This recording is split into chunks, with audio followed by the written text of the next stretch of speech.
ইহুদি পরিবারের কিশোরী মেয়ে অ্যান ফ্র্যাঙ্ক। দ্বিতীয় বিশ্বযুদ্ধের সময় তার লেখা ডায়েরির জন্য তিনি বিখ্যাত। জন্ম 1929 সালে জার্মানির ফ্র্যাঙ্কফুর্ট শহরে। তার বড় বোন মার্গট বছর 3 বড়। তখন জার্মানির পরিস্থিতি খারাপ হচ্ছিল।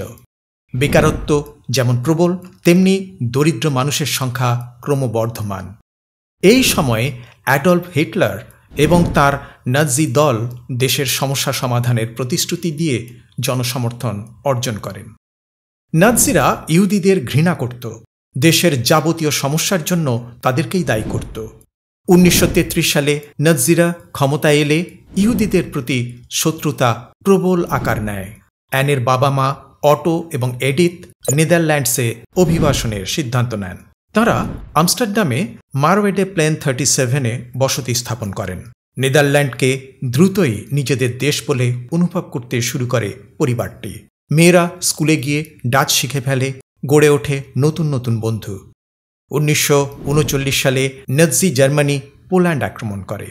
1940-এ জার্মান সেনাবাহিনী দখল করে নেয় নেদারল্যান্ডস। নাৎজি দখলদারেরা সে দেশেও ইহুদিদের জীবনকে ক্রমশ কঠিন করে তোলে। যেমন ইহুদিদের হলুদ তারকার ব্যাজ পরতে হবে, তাদের সাইকেল জমা দিয়ে দিতে হবে, ট্রামে চড়ার অনুমতি নেই, তাদের কোনো পরিবহনে চড়তে দেওয়া হয় না, অতি অবশ্যই ইহুদি স্কুলে পড়তে যেতে হবে। এই রকম নানান বিধিনিষেধ চালু হতে থাকে। 1942-এর গ্রীষ্মে অ্যানের দিদি মার্গটকে তথাকথিত স্টোমো শিবিরে রিপোর্ট করার নির্দেশ দেওয়ার পর ফ্র্যাঙ্ক পরিবার প্রিন্সেনগ্রাস্ট 263 ঠিকানায় অটোর অফিস লাগোয়া পেছনের গুপ্ত কক্ষে সিক্রেট অ্যানেক্সে লুকিয়ে পড়ে। পরে ভ্যান পেলস পরিবার এবং ফ্রিজ ফেফার সেখানে তাদের সঙ্গে অজ্ঞাতবাসে যোগ দেন। লুকিয়ে থাকা এই 8 জনকে সাহায্য করেছিলেন অটোরই অনুগত কর্মী এবং বন্ধুরা মিপ, জন গিস, জোহান ভস্কুইজল এবং তার মেয়ে বেপ, ভিক্টর কুগলার এবং জোহানেস ক্লেইম্যান। ইতিমধ্যে নাৎজিরা ইহুদিদের গ্রেপ্তার করে করে তথাকথিত স্টোমো শিবিরে নির্বাসন দেওয়া শুরু করে। আসলে এগুলো ছিল কনসেন্ট্রেশন ক্যাম্প ও ইহুদি নিধন শিবির।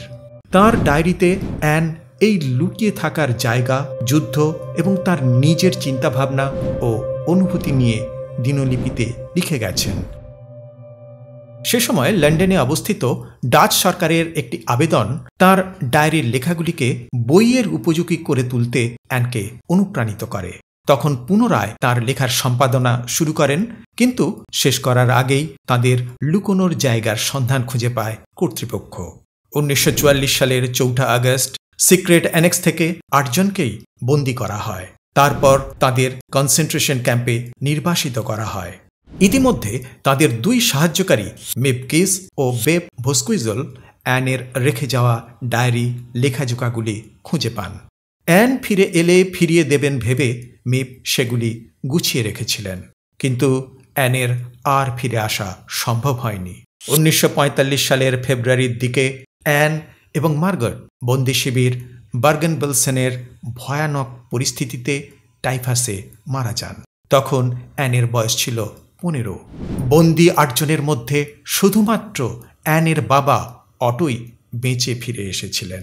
যুদ্ধের পরে ফিরে এসে যখন তিনি অ্যানের ডায়েরিগুলি পড়েন, তখন সেই লেখাগুলি তার মনে গভীর ছাপ ফেলে। অটো পড়েছিলেন বই আকারে প্রকাশ করার জন্য অ্যানের গভীর প্রত্যাশার কথা। তিনি তার সেই ইচ্ছা পূরণ করেছিলেন।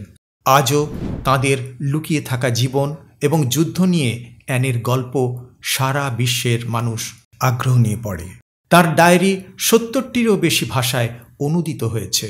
তাদের লুকোনোর জায়গাটি এখন হয়েছে মিউজিয়াম, অ্যানা ফ্র্যাঙ্ক হাউস।